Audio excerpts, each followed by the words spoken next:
Warahmatullahi wabarakatuh. Salam mutu pendidikan Indonesia. Bagaimana kabarnya teman-teman? Mudah-mudahan teman-teman selalu sehat dan tetap semangat ya.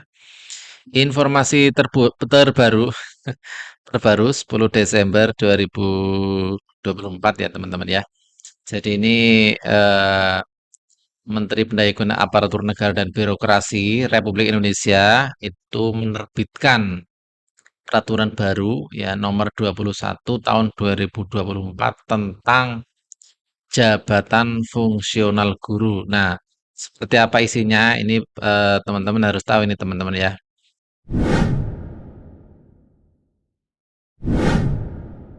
Thank you for subscribe Merdeka Digital Channel. Nah, di peraturan ini ya teman-teman ya, kita lihat langsung saja. Ini karena ada banyak pasal ya, jadi nanti saya membacakan yang penting-penting saja. Jadi yang ini aja, menimbang yang B. Nih ya teman-teman ya. Bahwa untuk pengelolaan pendidik dan tenaga kependidikan pada satuan pendidikan anak usia dini formal, pendidikan dasar, dan pendidikan menengah yang lebih efisien dan efektif perlu integrasi. Nah, ini ya. Jadi kuncinya ini efisien dan efektif ya. Jadi perlu integrasi. Yaitu seperti apa integrasinya di sini? Jabatan fungsional pengawas sekolah, jabatan fungsional penilik, jabatan fungsional pamong belajar, dan jabatan fungsional guru. Jadi ada 4 jabatan yang diintegrasi. Pengawas, kemudian penilik, pamong belajar, dan guru ya. Kalau pengawas jelas ya, sebagai mengawasi sekolah. Kemudian kalau penilik berarti mengawasi tetapi untuk pendidikan non formal. Kalau pamong belajar itu ya guru di pendidikan non formal. Kalau guru ya sudah biasa ya teman-teman ya. Nah, diintegrasikan menjadi satu ya, satu nomenklatur yaitu jabatan fungsional guru. Jadi tidak macam-macam ya. Semuanya diintegrasikan menjadi jabatan fungsional guru. Itu teman-teman ya. Nah, kita masuk ke pasal 5 ya teman-teman ya. Pasal 5, jabatan fungsional guru merupakan jabatan fungsional ke kategori keahlian. Itu yang pertama. Yang kedua, jenjang jabatan fungsional guru sebagaimana dimaksud pada ayat 1 dari jenjang terendah sampai dengan jenjang tertinggi itu pertama, guru ahli pertama.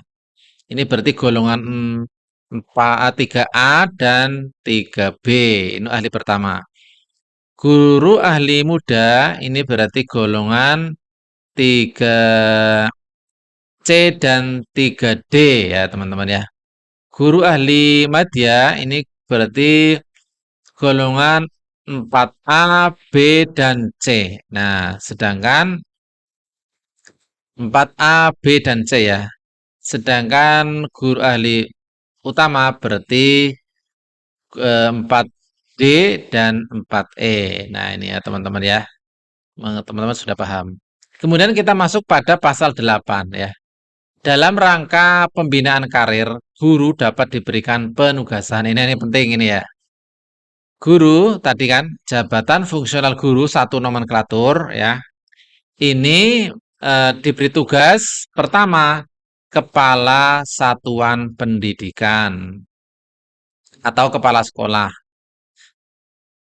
Kemudian yang kedua adalah pendamping satuan pendidikan. Kalau sekarang itu pengawas. Jadi kalau pengawas itu nomenklaturnya dulu kan sendiri.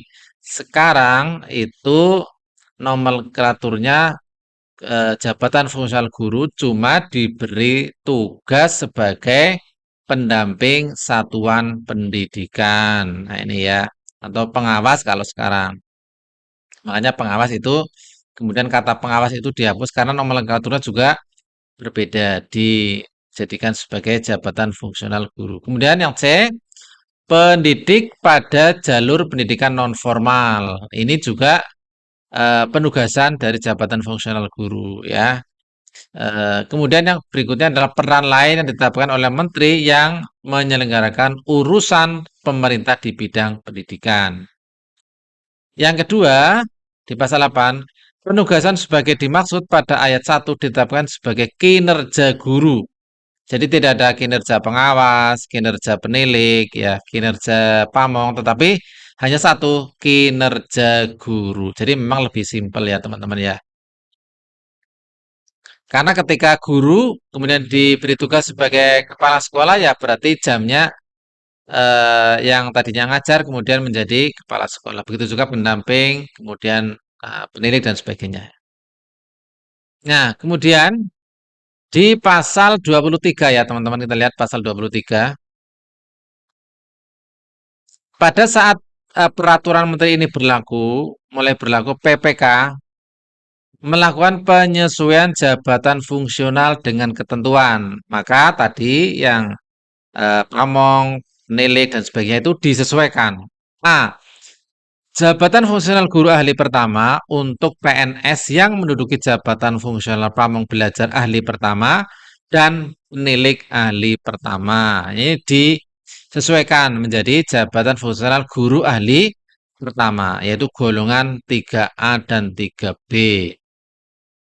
Yang B, jabatan fungsional guru ahli muda untuk PNS yang menduduki jabatan fungsional pengawas sekolah ahli muda, pamong belajar ahli muda dan penilik ahli muda. Berarti golongannya 3B dan 3C dan 3D ya, teman-teman ya. Kemudian jabatan fungsional guru ahli madya yaitu golongan 4A, B, C ya, teman-teman ya. Untuk PNS yang menduduki jabatan fungsional pengawas sekolah ahli madya, pamong belajar ahli madya, dan penilik ahli madya. Jadi nomenklaturnya di satu, jabatan fungsional ahli madya. Nah ini paling lama 2 tahun sejak terhitung peraturan menteri ini diundangkan. Jadi 2 tahun setelah ini maka harus sudah disesuaikan. Yang kedua, PPK menugaskan guru sebagaimana dimaksud pada ayat 1 dengan ketentuan. Guru yang sebelumnya menduduki jabatan fungsional pengawas sekolah dan jabatan fungsional penilik menerima penugasan sebagai pendamping satuan pendidikan. Jadi judulnya ini nanti nomenklaturnya pendamping satuan pendidikan, baik pengawas maupun penilik. Kemudian guru yang sebelumnya menduduki jabatan fungsional pamong belajar, maka nanti penugasannya sebagai pendidik pada jalur pendidikan non formal. Kemudian yang ketiga, guru sebagaimana dimaksud pada ayat 1 yang sebelumnya menduduki jabatan fungsional pengawas sekolah, jabatan fungsional pamong belajar, dan jabatan fungsional penilik wajib memiliki sertifikat pendidik guru paling lama 2 tahun sejak peraturan diundangkan. Saya kira kayak mayoritas sudah punya sertifikat ya, sertifikat pendidik ini kalau yang di poin 3. 4. PNS yang menduduki jabatan fungsional pengawas sekolah ahli utama, berarti golongan 4 D dan E ya.